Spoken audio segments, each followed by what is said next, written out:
Hello, hello. This is Dr. DeAndrea Matthews. It is now 7 p.m. on Thursday evening. That means it's time for our virtual Bible study. Welcome, welcome. I am the Senior Pastor of Visions International Ministry, and it is my pleasure to bring you the word on this evening. We are in the middle of a series. Actually, we're concluding a series this evening called Wounded Warriors. So this evening, we are on part 3 of Wounded Warriors. If you have missed the other 2 parts, go ahead, go back on our Facebook channel or on my YouTube channel, and you can watch the other parts of Wounded Warriors. But this evening, we're closing out Wounded Warriors, and we're going to get right to the word. What I'm going to share with you on this evening is coming from I Chronicles chapter 13. So we are going to be in I Chronicles chapter 13 this evening. What I want to share with you just briefly, because if you've ever watched me, I kind of like the backstory and give you the additional information. And just a little tidbit that you might want to know: when you look at the book of Chronicles, Chronicles and Kings share a lot of the same stories, but the difference is Chronicles records the religious history of Israel, whereas Kings records the political history of Israel. So as you're reading through the stories in the Bible, that's just a little tidbit to help you to understand the perspective that it's being written from. Chronicles, again, documents the religious history of Israel, while Kings, the book of Kings, documents the political history of Israel. So that's just a little tidbit as we get into the word on this evening.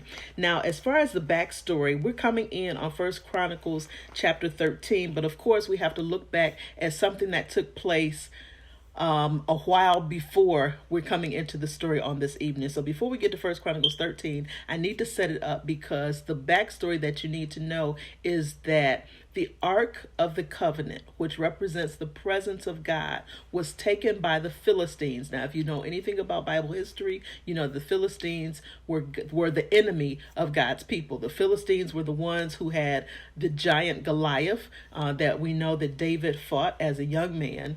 So the Philistines have been this ominous presence throughout the history of Israel. So the Philistines actually captured the Ark of the Covenant, and this was back in 1 Samuel chapter 4. And when the Ark was captured, we read that Eli died, his 2 sons died. A lot was going on as the Ark was being captured by the Philistines. So as we're coming into 1 Chronicles 13 this evening, the people of God have not had the Ark or the presence of God for some time. And as we read through this, we'll find out that all during the kingship of Saul, while Saul was king, the Ark of the Covenant was not in Israel. The Ark of the Covenant was not in Israel during the entire kingship of Saul. So I'll stop right there as far as our backstory and our history.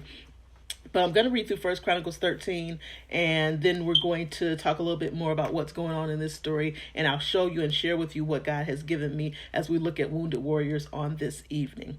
So starting with 1 Chronicles chapter 13, verse 1, and I'm reading from the English Standard Version, it says, David consulted with the commanders of thousands and of hundreds, with every leader. And David said to all the assembly of Israel, if it seems good to you and from the Lord our God, let us send abroad to our brothers who remain in all the lands of Israel, as well as to the priests and Levites in the cities that have pasture lands, that they may be gathered to us. Then let us bring again the ark of our God to us, for we did not seek it in the days of Saul. All the assembly agreed to do so, for the thing was right in the eyes of all the people. So David assembled all Israel from the Nile of Egypt to Lebo-Hamath to bring the ark of God from Kiriath Jearim. And David and all Israel went up to Bala, that is to Kiriath Jearim, that belongs to Judah, and to bring up from there the ark of God, which is called by the name of the Lord, who sits enthroned above the cherubim.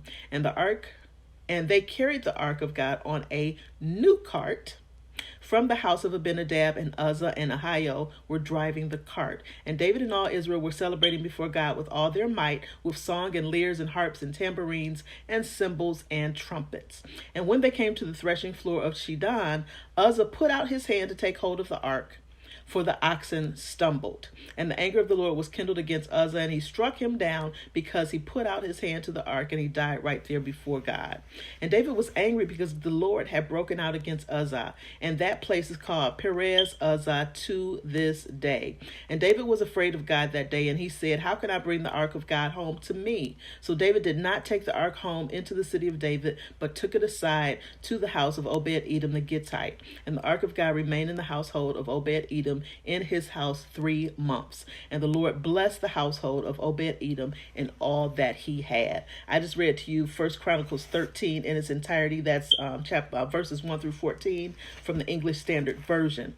I wanted to give you the whole chapter because a lot of things are going on, and it helps to be able to talk about some of the things that are going on.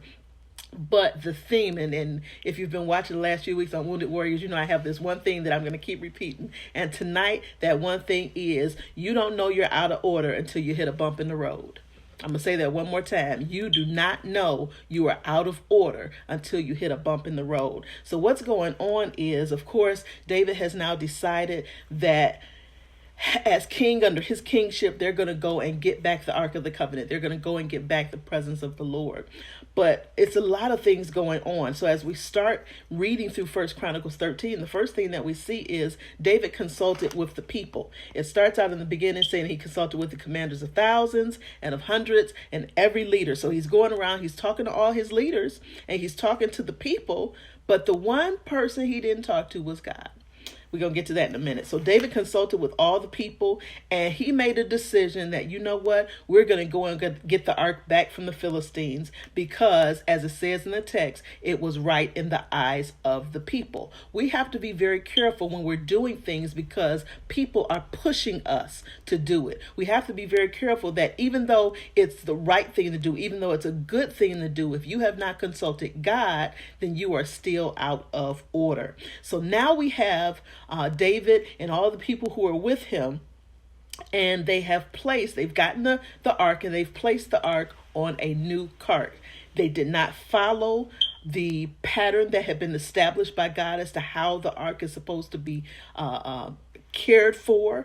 They did not follow the plans of God as far as who's supposed to care for the ark. So now you have this new ark, of this new cart that the ark is on, and no sacrifice going forth. So what happens? There's a breach. Of course, the oxen stumble because the ark of God, the ark of the covenant, the presence of God was never meant to be on this man-made cart. It was meant to be carried by the Levites, those who have been sanctified and those who have been consecrated forever to serve in this capacity before the Lord. So this breach comes in, and now this breach has caused fear because as we finished out 1 Chronicles 13, David is now scared. It said, where is it? And David was angry because the Lord had broken out against Uzzah.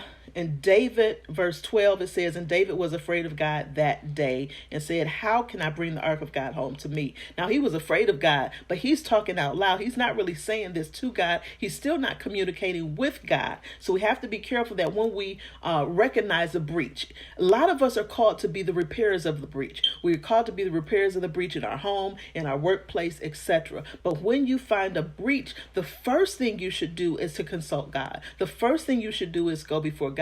Even if we're scared, we're still supposed to talk to God about it. The problem is when we get scared or we get fearful, we want to talk to everybody else. Just like David did in the beginning. He talked to all the leaders. He talked to the people. Everybody gave him encouragement and said, yep, this is the right thing to do. And even the fact that if you read through it, there's dancing going forth. There's praise going forth. There are things that are happening. And again, even in some of our churches, it may have the appearance of what a church service is supposed to be like. It may have the right lingo. You're hearing the right things. They're saying the right things. It looks like everything is good. And again, as they were transporting the presence of God, everything appeared to be fine. That is until they hit a bump in the road. When the oxen hit a bump in the road and Uzzah reached out to steady the presence or the Ark of the Covenant, which represents the presence of the Lord, that's when he was struck down. So what I want to tell you is that yes, the ark was being transported. Yes, they were excited about the presence of God. Yes, praise was going forth, but people were still dying. Too often, we have all of these activities going forth. We have all these activities and programs and other things going on, but too many people are still dying. So we have to consult God and we have to seek his face to figure out how we are to proceed. We have to be very careful because we want to make sure that as we are doing the work of the Lord and as we're praising God, that we don't neglect those who need him the most, that we're ushering them into the presence and we're not causing any type of disaster to come upon the people. So as we're working through this, we stopped because we found this was a breach. There was a breach. Something happened and David said, you know what? I'm going to leave the ark over here in Obed-Edom's house.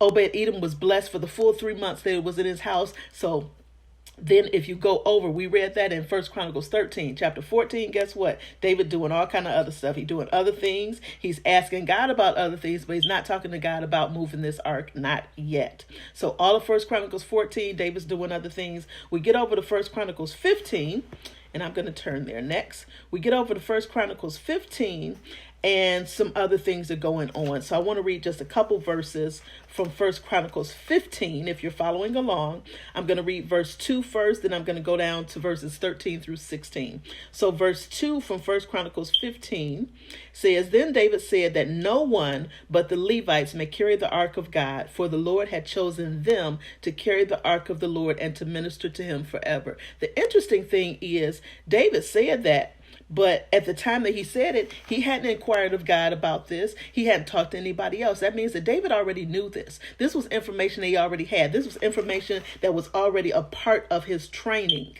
So that means that David knew all along how the Ark of the Covenant was supposed to be handled, but he chose not to. He chose to follow what the people said to do and just go ahead and get it. And he didn't take the precautions that he knew were necessary in order to usher in the presence of God. That's first. And then if we go down to verses 13 through 16, and I'm still in the English Standard Version, 13 through 16 says, Because you did not carry it the first time, the Lord our God broke out against us because we did not seek him according to the rule. So the priests and the Levites consecrated themselves to bring up the ark of the Lord, the God of Israel. And the Levites carried the ark of God on their shoulders with the poles as Moses had commanded according to the word of the Lord. Verse 16 says, David also commanded the chiefs of the Levites to appoint their brothers as the singers who should play loudly on musical instruments,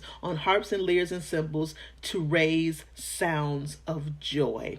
So this is important because not only do we find in 1 Chronicles 15 that David already knew how the ark was supposed to be transported, that the Levites must be the ones to carry the ark of God, because God had chosen them forever. And we talked about that a little bit a couple weeks ago. And then down in 13 it says, because you did not carry it the first time, that's why people were dying. That's why Uzzah died when he reached out to study the ark. That's why this happened, and that caused David to get angry and to, again, try and figure out, how can I bring this back to Israel? Because, again, his kingship, he wanted to be able to bring and usher back in the presence of God. It was not there during Saul's kingship, and he understood the importance of having the presence of God. So he really wanted this thing to happen. But at the time that it was going on, he's like, you know what? I'm just go over here. I'm going to handle some other business. I'm going to take care of some other priorities. I'll get back to that. How often in our lives as wounded warriors, because something hurt our feelings, because it didn't go right the first time, because it did not work out the way we thought it was going to work out, that we decide, you know what? It's not really worth it. I'm not going to focus on it right now. I'm going to go over here. I'm going to handle something else. I'm going to take care of something else. Only to realize we had the information we needed to be successful the whole time. So my next point that I want to share with you is, all warfare requires an attitude of victory. What does that mean?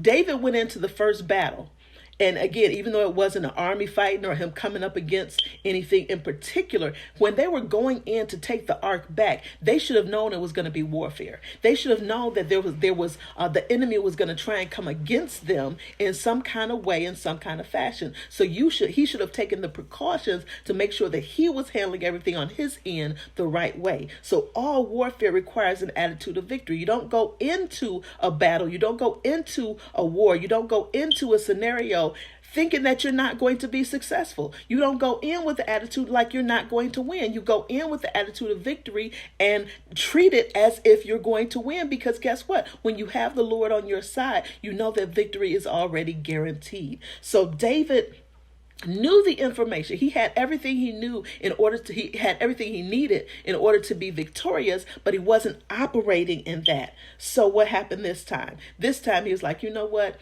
The Levites are supposed to be the ones carrying the presence of God. This is the order. This is how God set it up. We have to do things God's way. We can't continue to do things our own way. We have to do things the way that God is telling us and showing us how to do it. So what happens? David prepared himself. As we go on down, verse 28 is the last one I'm going to read from 1 Chronicles 15.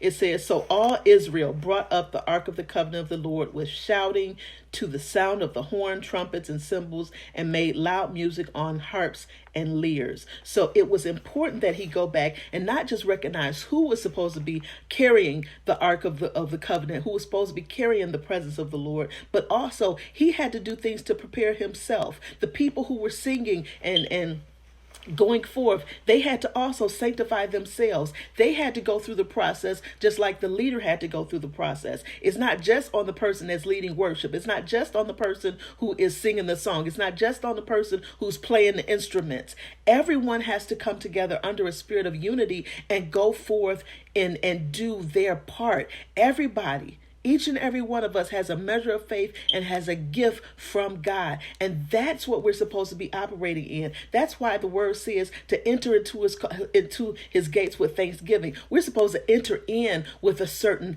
atmosphere and praise on our lips. We're supposed to enter in already in the mindset that I am here to worship God. We have to make sure that as we go into the house of worship, we're going in with the right attitude and with the right motives. So David prepared himself and he was able to bring in the presence of God the way that he had been trained. So as a recap, we read through 1 Chronicles 13, verses 1 through 14. We also read 1 Chronicles 15, verses 13 through 16 and verse 28. But the backdrop or the backstory to today's lesson on wounded warriors is 1 Samuel 4, because that is where the Ark of the Covenant or the presence of God was captured by the enemy. They went through an entire kingship. King Saul was king over Israel for that entire period, and the Ark of the Covenant was not in their hometown. It was not with them. So David decided once he became king and once he was crowned king, you know what? We need the presence of God. I don't know how anybody else operated as leader. I don't know how anybody else operated as king, but I need the presence of God in my kingship, in Jerusalem while I am king. So that's what David decided. He didn't go about it the right way the first time. He didn't remember his training, but the second time, guess what? He prepared and went in the right way because he didn't want anybody else to die on his watch. Too many people are dying on our watch because we refuse to prepare. We refuse to pray, read, and meditate. We refuse to do the things that God is calling us to do in this time, in this hour, in this season, to prepare for the warfare that is up ahead. So you don't know you're out of order until you hit a bump in the road. David was operating, again, in a good manner. He was doing what was right. It just wasn't the way that God wanted him to do it. Again, a lot of times we do what's right. We do things that are good. We are nice to people. We are quote unquote good people. But again, if we're not doing things the way that God has called us to do and the things that he's calling us to do, then guess what? We still might hit that bump in the road and there may be some fatalities as a result. And we don't want that to happen. We want to make sure that we are operating in the proper manner. So if you are a wounded warrior, It is not too late. If you're still here, you're still breathing, guess what? It is not too late to seek the presence of God, to usher in the presence of God. We can usher in the presence of God in our homes. We can usher in the presence of God in our places of worship. Wherever we are, we're supposed to take the presence of God with us because we have the Holy Spirit residing on the inside of us. We don't have to carry around the Ark of the Covenant like they did in Old Testament times, but we have access to the Holy Spirit who will be our comforter, our advocate, our intercessor, our helper, and so much more. So that is our lesson on this evening, and we are closing out our series on wounded warriors. So it is my hope and my prayer that you have learned something between all of the series that we've done already this year 2020, and as we go into our next series. And I won't give you a clue just yet. You'll have to tune in next week at 7 p.m. to see what our new series is going to be.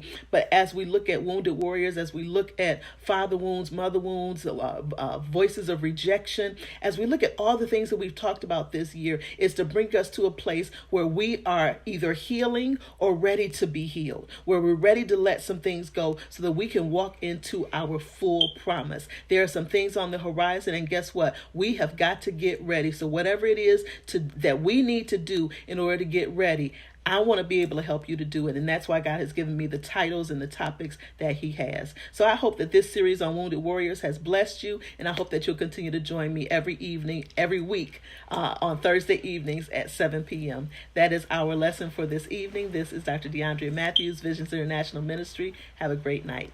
I love you.